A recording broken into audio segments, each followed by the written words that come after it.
এই মুহূৰ্তত ৰাজ্য চৰকাৰ কৰ্মচাৰীসকলৰ বাবে জনাব বিচাৰিছো বিগ ব্ৰেকিং নিউজ। কৰ্মচাৰীসকলৰ বাবে বাধ্যতামূলক, অন্যথা বন্ধ হ'ব পাৰে দৰমহা। কৰ্মচাৰীসকলৰ বাবে এই জৰুৰী নিৰ্দেশনা আহিছে। কোনসকল কৰ্মচাৰীৰ বাবে আহিছে সবিশেষ আপোনালোকক জনাব বিচাৰিছো। ভিডিঅ'টো প্ৰথমৰ পৰা শেষলৈকে চাই থাকিব। শেহতীয়াভাৱে 11 ডিচেম্বৰ তাৰিখে এই নিৰ্দেশনা প্ৰেৰণ কৰা হৈছে যে কৰ্মচাৰীসকলৰ বাবে বাধ্যতামূলক এই নিৰ্দেশনা mandatory updation of employee data in FinAssam.in portal, অৰ্থাৎ FinAssam পৰ্টেলৰ জৰিয়তে কৰ্মচাৰীসকলে তথ্য আপডেট কৰাটো বাধ্যতামূলক।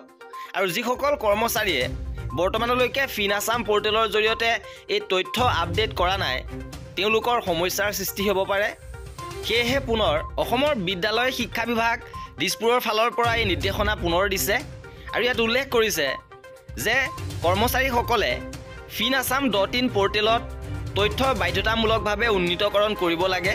কিন্তু সকলো কৰ্মচাৰী আৰু DDO-সকলৰ দ্বাৰা তথ্য সম্পূৰ্ণৰূপে আপডেট নকৰাৰ বাবে সমগ্ৰ প্ৰক্ৰিয়াটো এতিয়াও অসম্পূৰ্ণ হৈ আছে। সেয়েহে 2024 চনৰ 15 ডিচেম্বৰৰ ভিতৰত FinAssam পৰ্টেলৰ জৰিয়তে নিজৰ এই ডাটাসমূহ আপডেট কৰিবৰ বাবে বাধ্যতামূলকভাৱে এই নিৰ্দেশনা প্ৰেৰণ কৰিছে আৰু উন্নীতকৰণৰ বাবে প্ৰয়োজনীয় ব্যৱস্থা গ্ৰহণ কৰিবলৈ কৰ্মচাৰীৰ বাবে এই সঞ্চালকালয়ত ব্যৱস্থা গ্ৰহণৰ প্ৰতিবেদন দাখিল কৰিবলৈ অনুৰোধ জনোৱা হৈছে।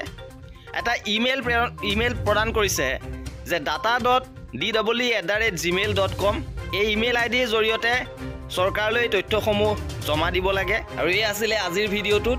গতিকে 15 ডিচেম্বৰৰ ভিতৰত কৰ্মচাৰীসকলে বিশেষকৈ শিক্ষা বিভাগৰ কৰ্মচাৰীসকলৰ বাবে নিৰ্দেশনা দিছে যে নিজৰ তথ্যসমূহ আপডেট কৰি ৰাখিব।